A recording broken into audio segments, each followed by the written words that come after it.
Sir ఈ నెల June 25వ తారీఖున అమావాస్య ఉందంట. దాని ప్రత్యేకత ఏంటి సార్? మనకు ఈ జూను 25వ తారీఖున అతి శక్తివంతమైనటువంటి అమావాస్య. ఈ అమావాస్య ఏంటంటే అతి సామాన్యుణ్ణి సైతం ధనవంతుని చేసేటువంటి అమావాస్య. ఇది ఎంత అద్భుతం అంటే, మనం ఈ రోజు 25వ తారీఖు అమావాస్య, తెల్లవారితే గుప్త నవరాత్రులు.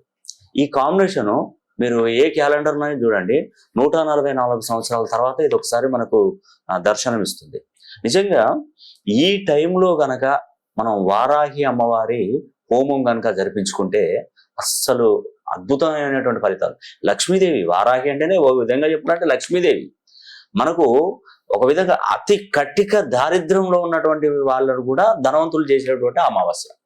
నిజంగానండి, ఇలాంటి అమావాస్యకు ఎంత శక్తి ఉంటుందంటే ఉద్యోగ అవకాశాలు వస్తాయి, వ్యాపారాలు బాగా నడుస్తాయి, ఆర్థిక అభివృద్ధి అనేది జరుగుతుంది, దీర్ఘకాలికంగా ఉన్నటువంటి కోర్టు కేసులు ఇవన్నీ కూడా ఎక్సలెంట్ గా పూర్తవుతాయి. అందుకే నేను చెప్తున్నాను, ఈ అమావాస్య రోజు మీరు వీలైతే శివాలయంకి వెళ్ళండి, ఒక 108 బిల్వపత్రాలు తీసుకోండి, వాటి మీద ఓం నమ శివాయ అని మూలమంత్రాన్ని రాయండి, పసుపు గంధం కుంకుమ బొట్లు పెట్టండి, శివునికి బిల్వార్చన కానీ బిల్వపత్రాలతో అభిషేకం కానీ చేయండి.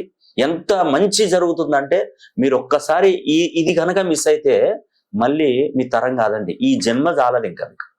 ఇది మన ప్రపంచ చరిత్రలోనే ఒక మైలురాయిగా నేను చెప్తున్నాను.